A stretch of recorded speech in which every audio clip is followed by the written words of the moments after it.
کمرے میں آئی تو دونوں بچے اپنے اپنے پلنگ پہ بیٹھے پڑھائی کر رہے تھے۔ عبداللہ بیٹا اسکول کے لیے تیار نہیں ہونا کیا؟ دیر ہو جائے گی۔ میں نے یہ کہا تو عبداللہ نے مجھے بتایا کہ امی آج ہمارا بہت ہی امپورٹنٹ ٹیسٹ ہے، تھوڑی دیر ریویژن کرنے کے بعد ہم تیار ہو جائیں گے، آپ جلدی سے ناشتہ بنائیں۔ اس نے یہ کہا تو میں فوراً سے کچن کی طرف آ گئی اور ناشتہ بنانے لگی۔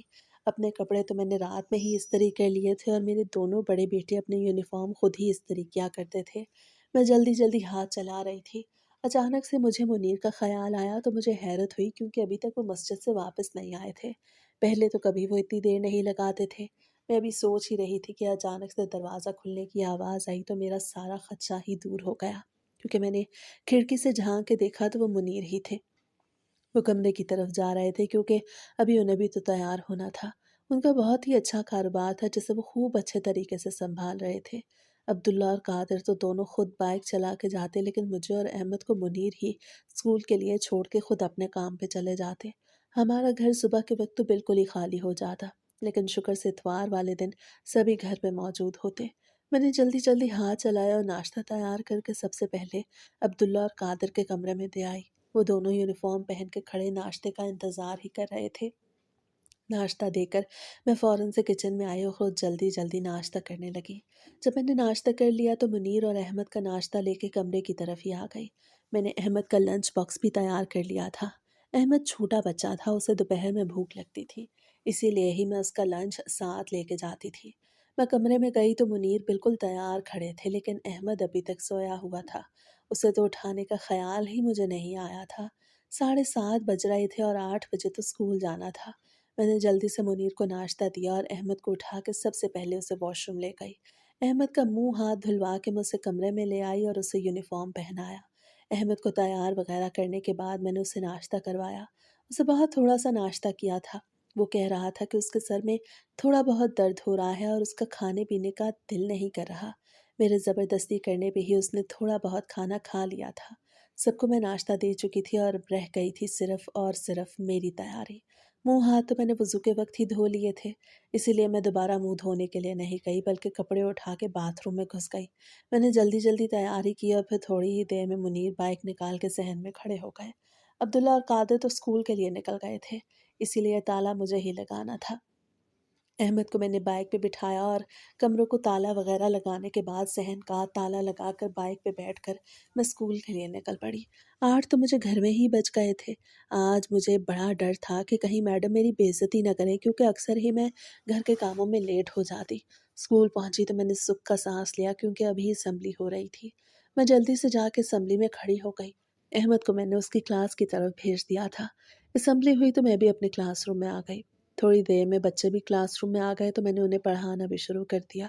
میں بھی بچوں کو پڑھا ہی رہی تھی کہ اچانک سے ایک چھوٹا بچہ میرے پاس آیا اور مجھے کہنے لگا، احمد کی ٹیچر آپ کو بلا رہی ہیں۔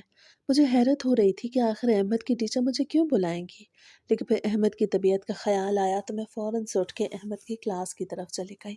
صبح بھی اس کی طبیعت تھوڑی سی خراب تھی، مجھے لگ رہا تھا کہ شاید اسی وجہ سے ہی بلایا ہوگا۔